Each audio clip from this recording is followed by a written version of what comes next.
Well, I don't know if should we just start? Introduce yourself. Okay, I'll introduce myself. My name's Alma Hale, and that's Alma Hale. And so this slideshow actually started over 40 years ago. When I was in Korea as a missionary, I lived there for 2 years and gained a tremendous love for that country. It feels like home in many ways to me. And when I hear that national anthem, I get as emotional as I do for our own American national anthem. And so I have a great love for Korea. And I've been able to go back a couple of times. And last October, I was able to go on this trip, which I'll talk about tonight. But before I do that, for those who don't know me, I teach at the university. I teach graphic design. I teach photography. I didn't know if I was supposed to wait for you, or so I started. So I've been able to take a lot of pictures over the years, and I'm old enough to remember that back in the early days of computers, artists and graphic designers, we wanted our work to look like it was done on a computer. That was kind of the badge of honor. If you could make your work look like it was, you wanted to be on the cutting edge. And so we've gone full circle now, so that often people want their computer work to look like it was done by hand. So that's what this show is about. This is actually a photograph that I took in Japan. And through the magic of Photoshop, let's see if I can get that to advance, I was able to take this. Where is the button for the laser? The red one? Okay. So this is actually the same photograph. This one on the right is not a watercolor painting. Photoshop, it does some pretty incredible things. And that's why the name is Fauxtoshop. Because it's all fake. It's all pixels. Come on, you can go. Thank you. So I could have made this look any number of styles: oil paint, architectural sketch.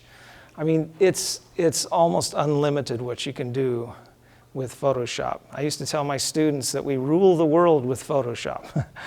And little did I know that that's becoming more and more true as people can influence what people see and how they perceive the world through this medium. So last October, so this is what the show is about, is the artwork that I made from the photographs, but it's also about the trip itself.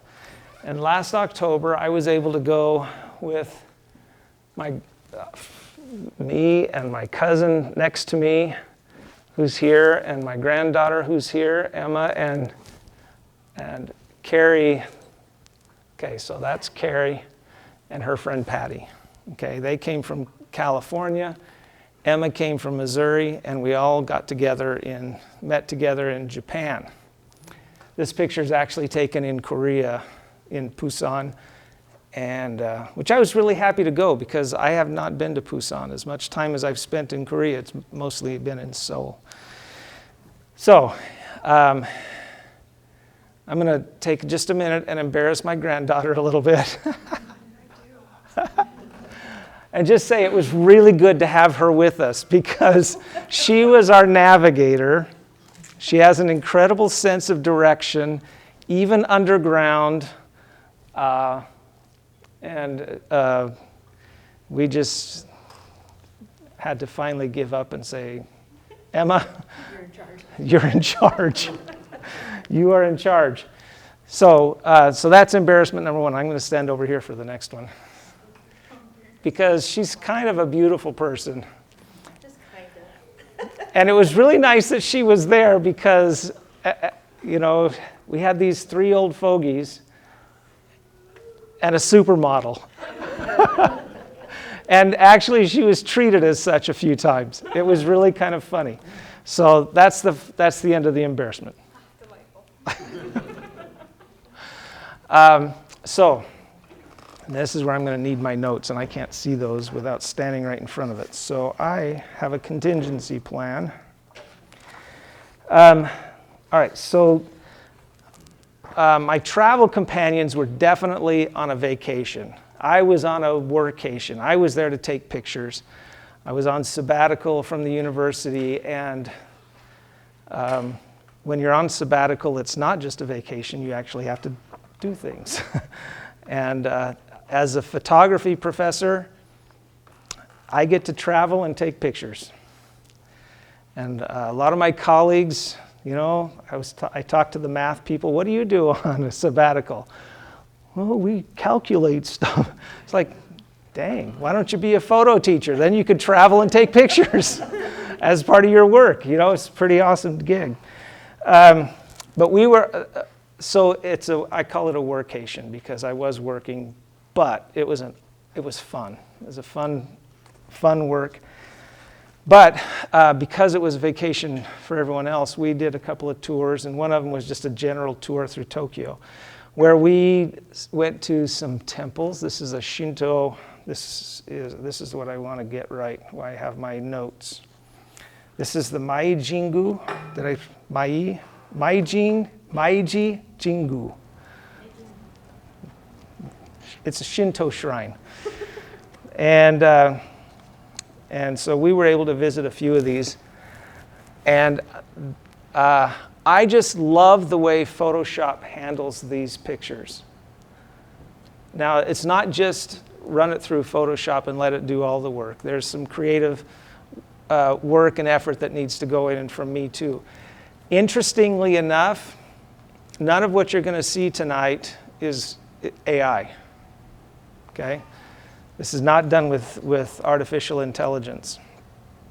It is artificial because it's Photoshop, but there's no intelligence here.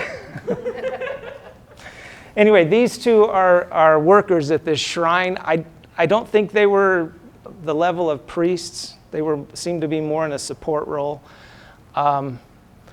You'll see in a few of these pictures that I love street photography. I'll talk more about this, but I like taking candid pictures of people, and I'll show you some more examples of that later. The name of this bridge is the Kokyogayan. This is at the National Guard. I can't pronounce Japanese. Korean. It's a funny thing.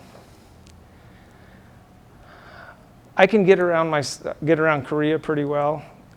And Japan and Korea are just close enough in architecture and the look of the people and things. I kept expecting to be able to understand something. I couldn't understand anything in Japan. Thankfully we had Emma, who is obsessed with Japan and can speak some Japanese, and helped us through some things. This is a bridge going to it's called the Nijubashi Double Bridge. And they call it a double bridge because there's 2 arches here. I only got 1 arch. Sometimes they call it the eyeglass bridge because on a calm day when this water is smooth, the reflection makes it look like a pair of glasses as it completes that circle. But I was interested in the bridge and the palace itself back there. But the bridge goes to the main gate of the imperial palace. So you'd have to, and there were guards at the end of the gate, so they wouldn't let us in. But the imperial family has several residences around the country. We're going to visit another one in Osaka in a few slides here, but they're kind of like, they don't have an official government functions except maybe ambassador or something like that. think of them as the royal family in England, where they're not really hands-on involved with the governing of the country, but they do perform an important function of, image for the country. And so they have these private residences around the country, and they live in each one during different times of the year. And so we were able to go there, not inside, but outside. Now, I gotta say, I don't know where we stand on this in the United States anymore, but there was a time when we were really concerned about cultural appropriation. Not a problem in Japan and Korea. Like, they encourage you to wear their traditional clothing. And in fact, they encourage you so much. When we went to Korea, we got free admission into a museum because we were wearing the traditional hanbok. And so, cultural appropriation, they encourage that over there. So I guess I do. So you see a lot of people, obviously Japanese wearing the clothing, but this is a Buddhist temple, very popular tourist attraction. And one of the things I really enjoy with my photography, as I said, is street photography, and I like to sneak in on other people taking pictures of people. They're already posing, right? And so we have our photographer here taking pictures of these people, and so I just love getting in on that kind of thing.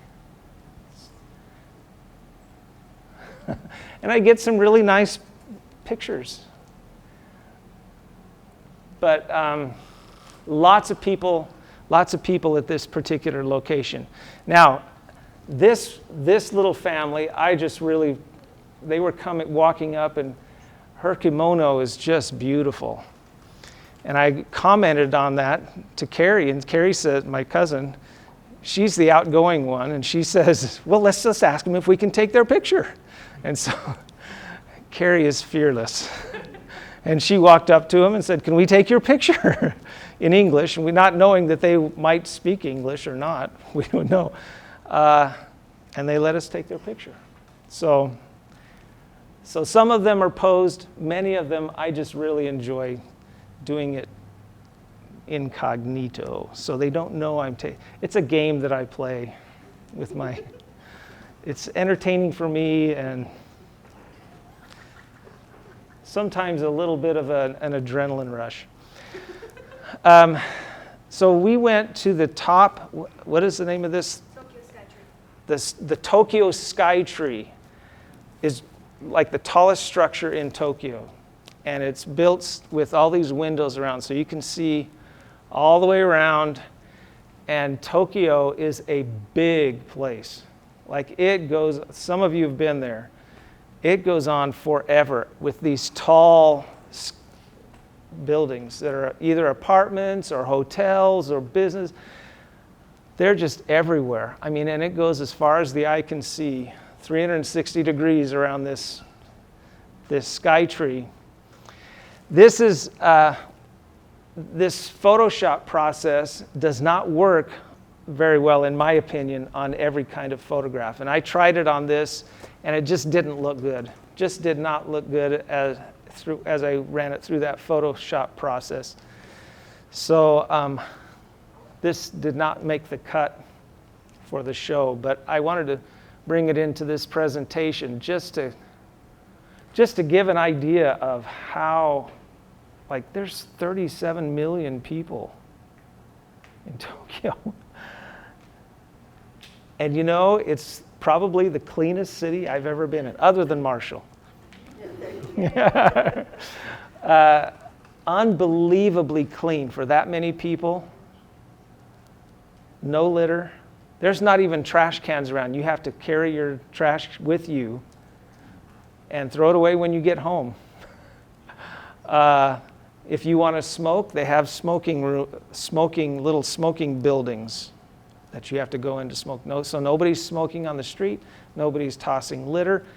There's plant life. My granddaughter was still very impressed that for a city that huge, there's plants growing everywhere. They really take a lot of care to make this place beautiful. And so even though it looks like that from high up, once you're down on ground level, it's really kind of it's less overwhelming, I guess I should say. So on day 2, we went on this tour for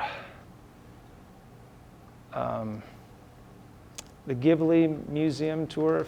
They do a lot of the anime movies over there. And this was part of the tour. We went to this fancy hotel that was an influence for the artist Miyazaki, who does a lot of those. He's kind of like the Walt Disney of Japan. I guess you could compare him that way.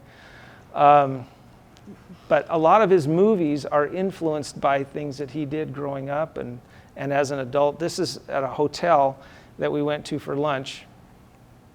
And they had a courtyard with a waterfall. You could go behind the waterfall. And it was just a beautiful hotel. And so I went up behind the waterfall and I saw this couple. I think they were taking engagement pictures or something like that. And so, of course, hey, they're getting their picture taken. I've got a camera.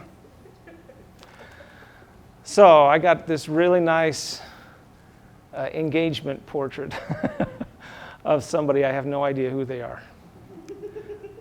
And they don't know me, but he caught me, it looks like. He's looking right at the camera. So another one of the influences that Miyazaki had was the, what is the name of this?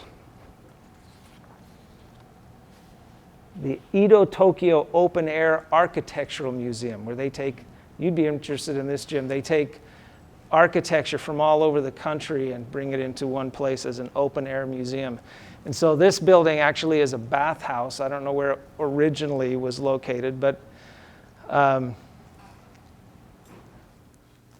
yeah, this was another one of his influences. And I thought it worked well with the system, the process. And then we went to the museum itself, and the only problem with this museum is they don't let you take pictures indoors, and that's where all the cool stuff is. There's a lot of cool stuff. In fact, I was going to show you this. The ticket to get in is actual pieces of film that are mounted on this. It's kind of a cool idea for a ticket. I mean, we're all digital now. Why not? You got all this film. What are you going to do with it? And we also got this fancy little cup. My granddaughters can tell you what the character is. I can't. But it's a cool thing. So this monster here, robot, whatever it is, I don't think if my memory serves, and you guys can correct me, doesn't show up in any movies. It's just the only place you can see it is here. It's not even in the movie. And they also had a film showing of one of Miyazaki's movies that you can't see any place except at the museum. So a couple of cool things like that.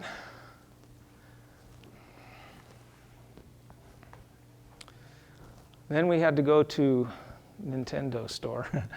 I actually met this person here, is a former student of mine, and she now lives in Japan and teaches English. And I've stayed in touch with her over the years, and she said she would love to be our host for one day. And so she showed us around, she and her boyfriend, and again, I love to take street photography. I was probably about 100 yards away from that person, 50 yards. But it was kind of rainy that day. And so I didn't get a lot of pictures this day. But who's this? That's Luffy, Monkey D. Luffy from One Piece. Monkey Monkey D. Monkey D. Luffy. I just liked how he's standing there, so enthusiastic. And all right, let's see. Oh, and you can't go to another country without interesting interpretations of, I want to go. We missed the Glim Spanky tour here, but we could have seen all the greatest dudes.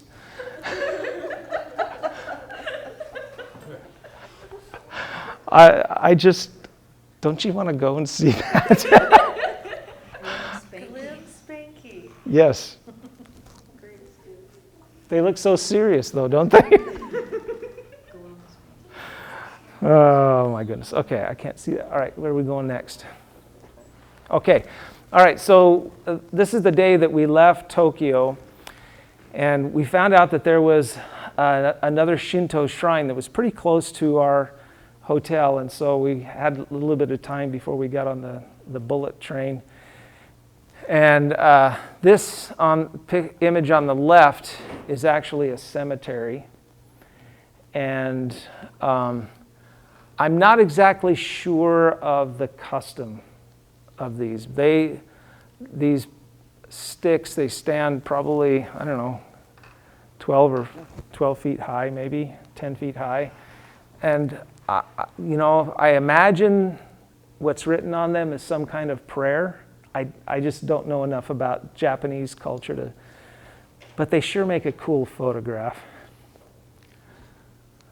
And then this Shinto shrine that was pretty close to that as well.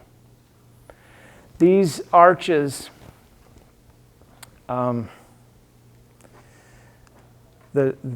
we tried to be as respectful as we could, even though we're not part of that religion. And so when you come to these shrines, the custom is that you bow and state your name and where you're from, and then you go through the archway. And then as you're leaving, you don't go through the archway, you go around the archway. Did I get that right? Yeah. Yeah. Before a gate, only God can pass through the middle. Yeah. She said only God can pass through on the way out. Is that what you said? So Only God can pass through on the way out. since we're not God, we went around. Anyway, super interesting. I have a huge fascination with some of these religions. So we went to Osaka, and on this bullet train that was going 400 miles an hour. Afterwards, you'll have to talk to my granddaughter about the physics of that. But it was really a very smooth ride, because the wheels were not touching the tracks. We were floating on magnets.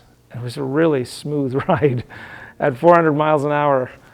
I kept trying to get some decent video of going that fast, and it never worked out. But so when we got to Osaka, we went to a big fancy department store, and they had this whole section set up about Godzilla paraphernalia. Godzilla is really still very popular in Japan, even in a fancy, high-priced department store. They had Godzilla. Another thing that's very popular is vending machines. You can get anything in a vending machine in Japan. And these claw games are very popular, and you can actually win them over there. Maybe that's why they're popular. They'd be more popular here if you could win every once in a while. But and so like everywhere you go, there's vending machines for everything. And then these little cars, I started calling them Minecraft cars because they're just little blocky things. And Minecraft is Japanese, right? Is it? No? It's Norwegian. But it's a video game, so. I don't mind embarrassing myself with the lack of understanding of video games. But they're everywhere because they're inexpensive and they're fuel efficient, and the whole thing. So yeah, Japan was really something.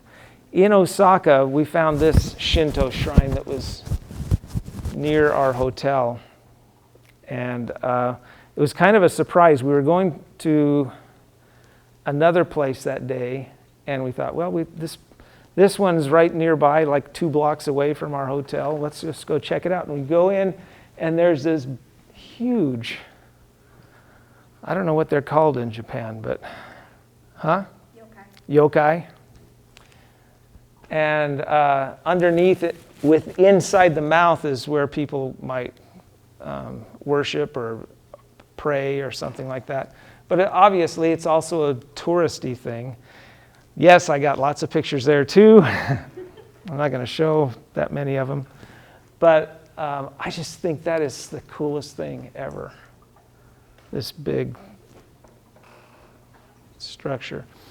And so when you have these shrines, there's all these kind of mini shrines all around that people also go and pray in that space. And that's what this represents. That's what this is.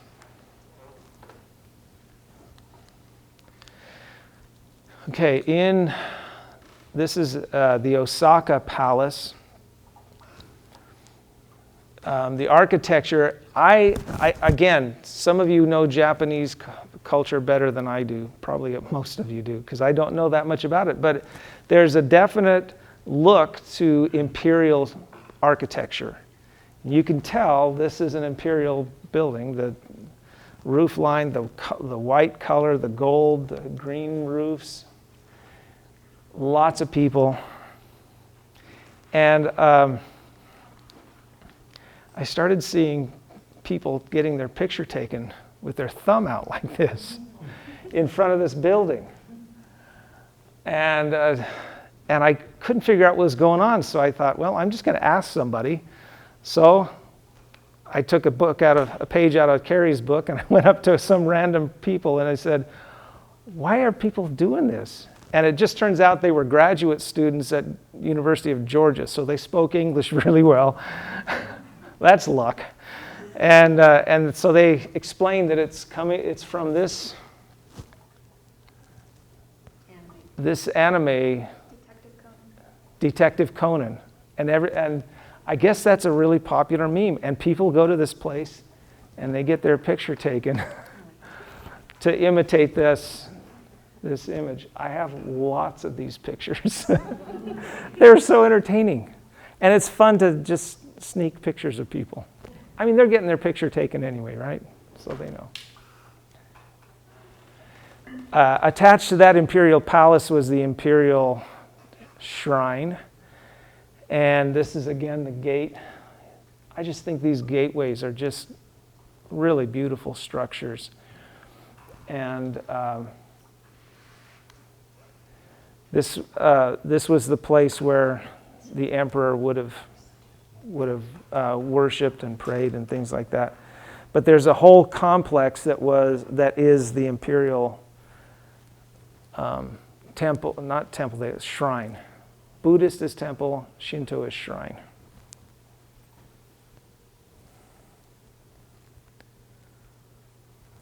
Okay, this picture, this is my bucket list picture.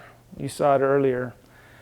And I've seen photographs like this, and I just think they're incredibly beautiful. This is the shrine in Kyoto. And what they don't tell you is that this is what it usually looks like. And I said, well, I've seen pictures of them empty before. And I was told, yeah, you have to show up at 3 a.m. to get that. So I happened to be there when there were just a few people. So I lied earlier. This is where the only AI in this show comes in, is when I removed those people so that I could get this photograph going into this piece of art. So, because I knew, if you look closely, you can see this area here where the people were. There's a little bit of, like, one of those poles is going to fall over. But I knew I was going to be turning it into this, and that would be not noticeable at all. So You've been fooled. But this orange kind of pathway that you take, she's got a name for it. What did you say, Torgay? They're called Torah gates. Torah gates. If I had the photograph from the outside, if I had brought that, I don't think I did, they all have words writing on them. And what local businesses, they pay the people, the shrine people, the priests there, to put a gate there for their business, to bless their business. And so each one of these is kind of like sponsored by a business. Did you go all the way to the top? Not all the way to the top.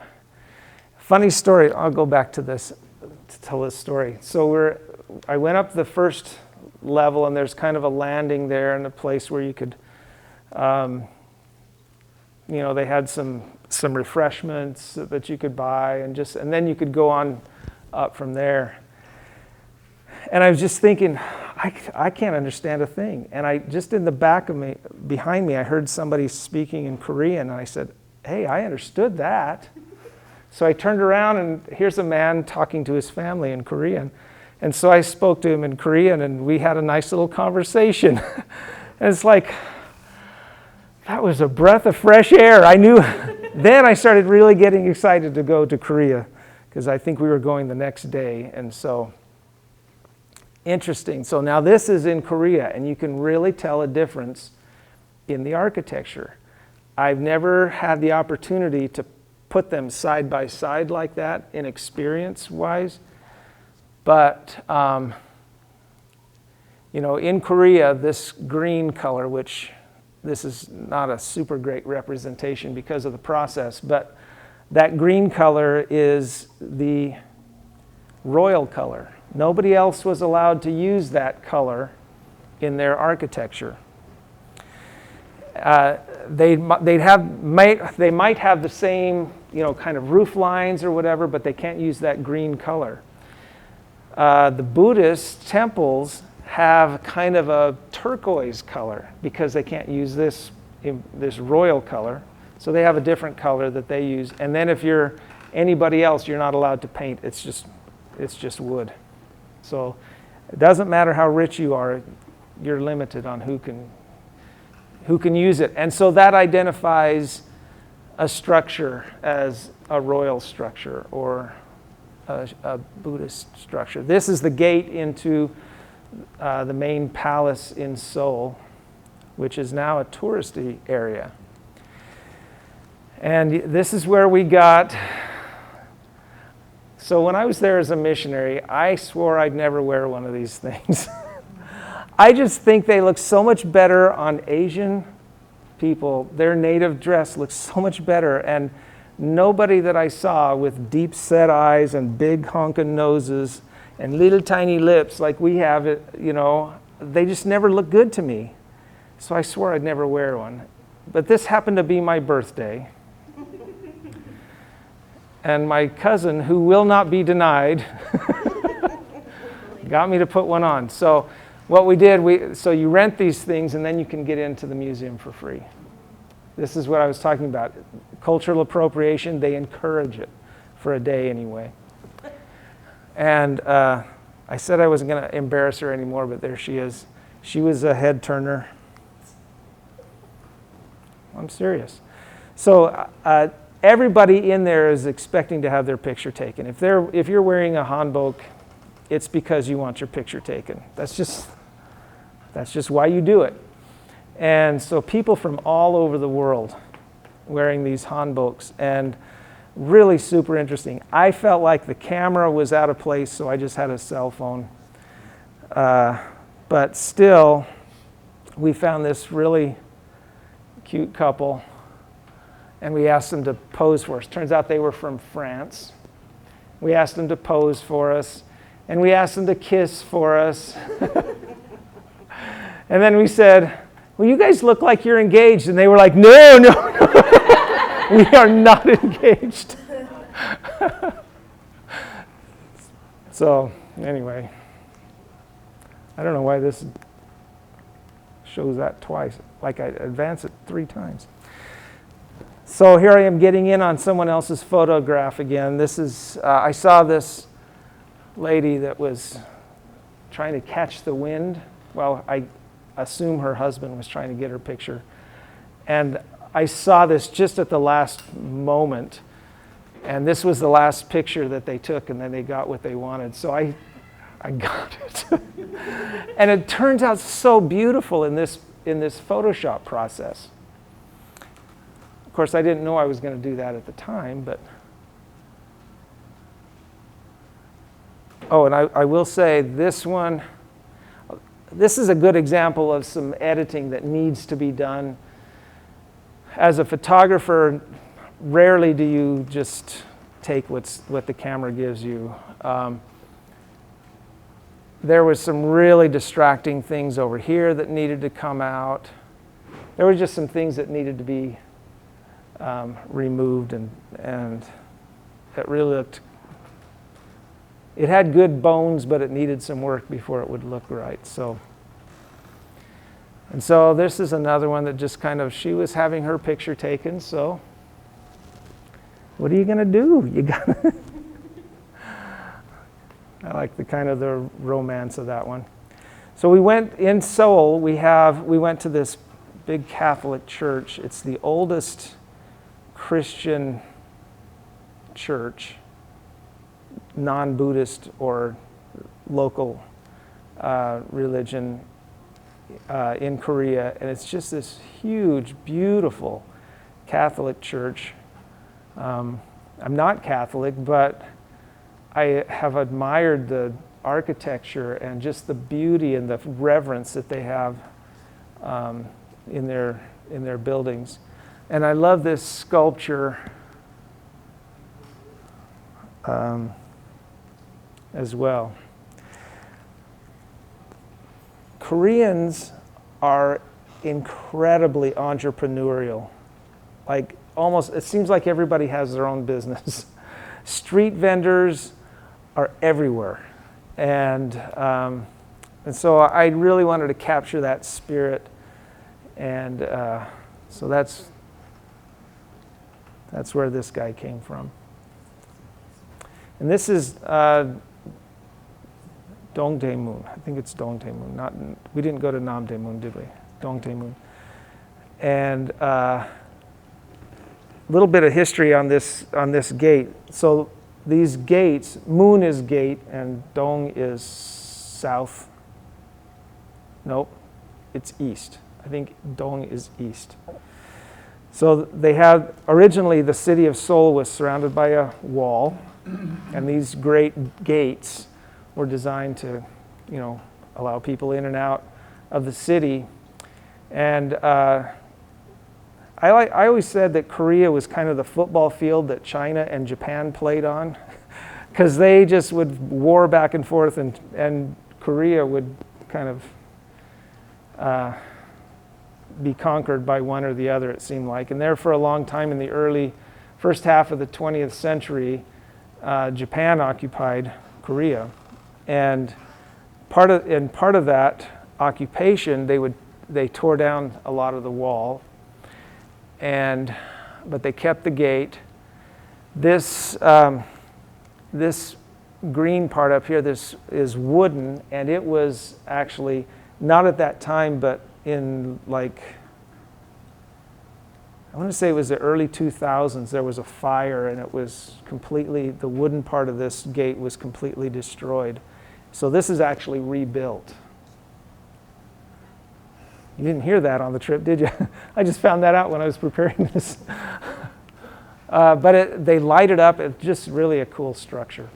We got to go to a folk village, and this is the traditional Korean bride's outfit. We didn't get to actually see a wedding this time, but just beautiful. And I love how the Photoshop process kind of retained the silk fabric. You can tell that that's silk. I just retained it really well. So another thing in that folk village, I found these kimchi pots. Koreans love kimchi, and we love kimchi too. But in kimchi season, which is in the fall, they make scads of kimchi. Every family does, and they store them in these pots, and the temperatures, outdoors keep it cool in the wintertime. And but they have lots of kimchi. This would be probably one season's worth, and it would last them all year.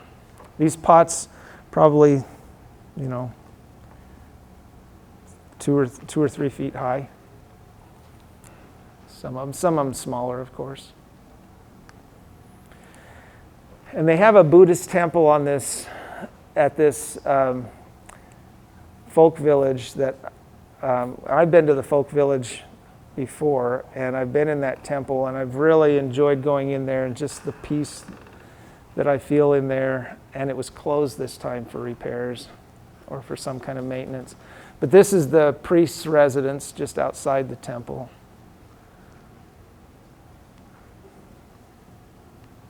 Then we went down to Busan. I've been in Korea a few times, but this was the first time that I've been to Busan, which is down on the very southern end of the country, and it's an ocean. It's right on the ocean. Our hotel was a block or two away from the beach, so it was really nice. Korea is, they say it's the only truly mountainous country in the world. And it really is a mountainous country. How long have I been going? Long. Okay. And I think that partly feeds into why they build so many skyscrapers. Busan's a big city, but even in small towns, they have tall buildings. I don't know. I don't have any research to back that up. It's just a gut feeling that I have. But Busan has a lot of skyscrapers. And these 3 in particular were close to our hotel, and so they were very much a landmark for us. So this is looking east in the morning, and Korea is the land of the morning calm, right? And so that's kind of looking east, and then you turn around, and this is the other direction in the morning on that same beach. You can't see what's the next picture. There it is. So Busan was really a nice place to be for us. For me, it was kind of new and refreshing. Hadn't spent much time with the ocean. After my cousin and her friend left, it left Emma and me alone for a couple of days in Busan, and we found this kind of boulevard. I guess you'd call it plaza kind of thing. The road, I'm not looking that direction, but behind me, the road kind of would lead down to the beach. This is looking up towards the mountain, and there's just some interesting things that are like these selfie studios. They're all over the place. You want to take your selfie, you can go in there, and they have all the backgrounds, the backdrops, they have props, they have all kinds of things so that you can do fancy selfies.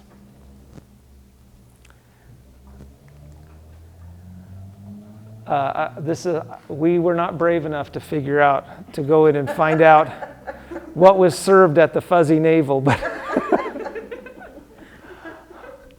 but this is another thing that's really popular, tarot card reading. Along this boulevard, there were a lot of tarot card little cubbies, that big.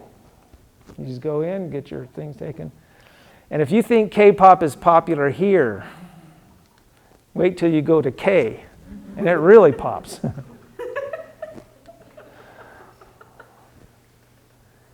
This is that same Dongdaemun Gate, but during the day. This is on our last day, Emma and we actually flew out of Incheon, and it's close enough to Seoul that since our flight was later in the afternoon or the evening, we were able to go back into Seoul. Because I saw this T-shirt on my first day in Seoul, and I thought, nah, I'm not going to get it.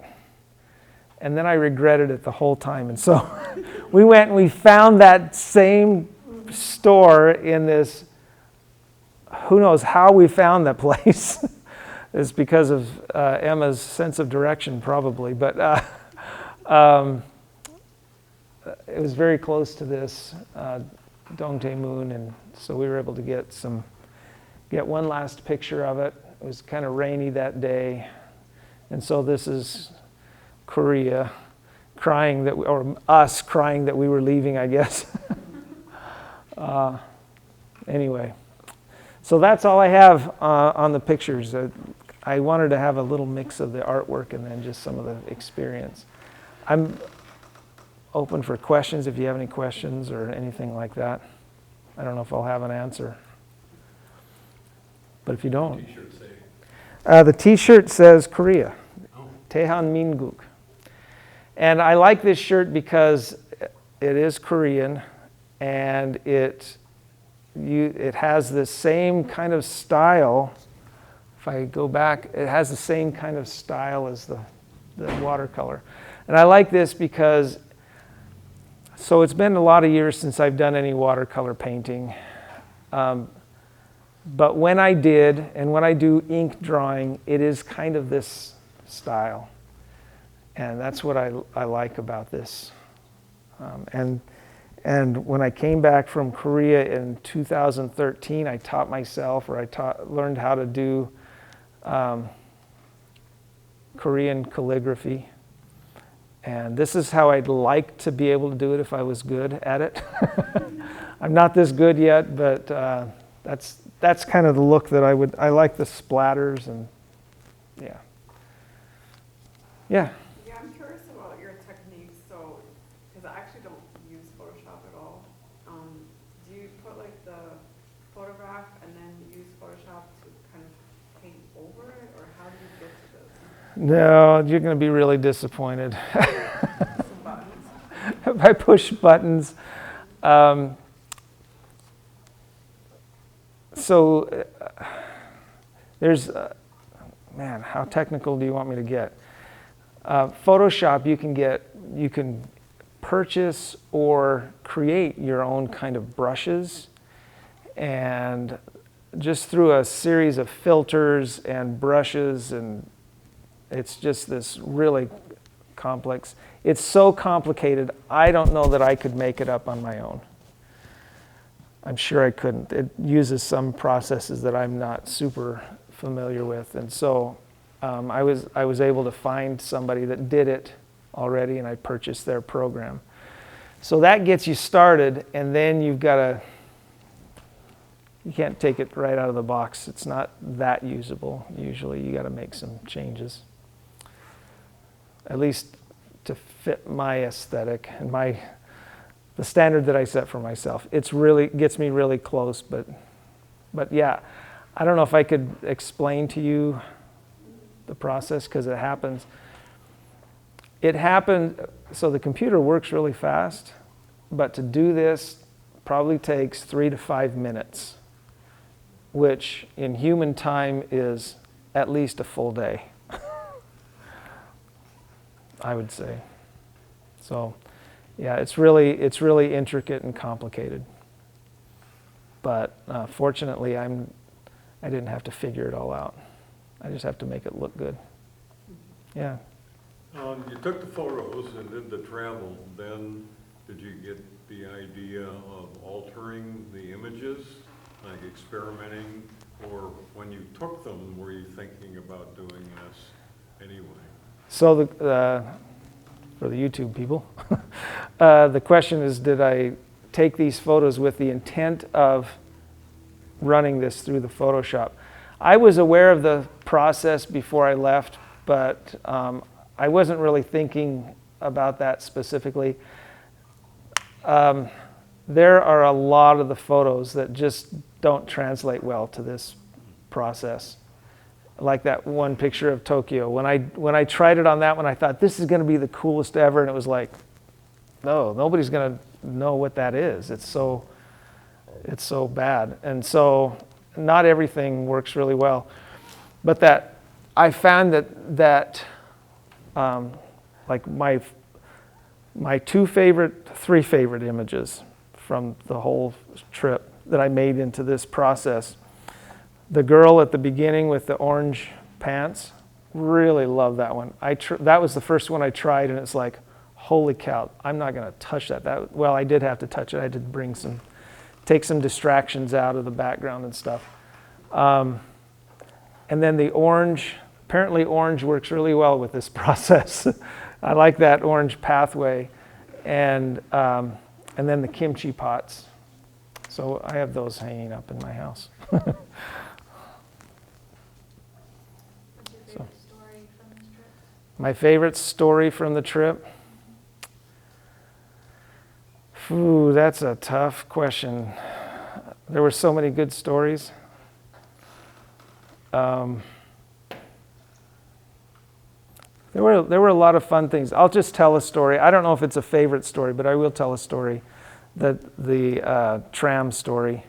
So we went on this, in Busan, we hiked down the side of this big bay that we were at, and then we took a tram back, big touristy thing, and we took a train down and an overland tram back.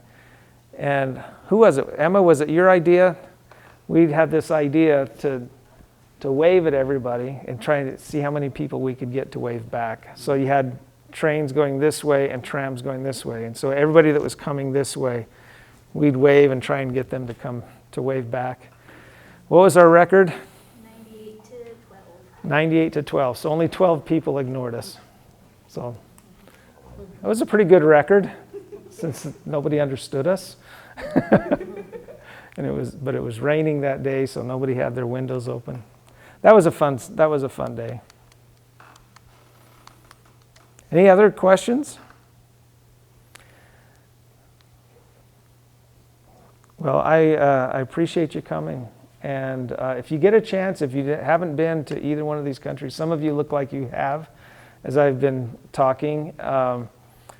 If you have not had a chance, take a it really was a wonderful trip. We were the full trip was, we arrived on October 1st and left on October 18th. So a little over 2 weeks, about 2.5 weeks. And so about a week in Japan, about a week in Korea, with some travel days in there. And it was just, I suppose if I had to do it again, I would probably, because I'm familiar with Korea, I probably would take the whole 2 weeks in Japan. Just because it's new and different. Now, Busan was new and different to me as well, so I could spend 2 or 3 weeks there as well. But so, yeah, it's a great place to go and visit. So with that, I guess if there are no other questions, I'll end my. How do you end a presentation? Yeah, that's it. That'll work. That'll work. Thank you.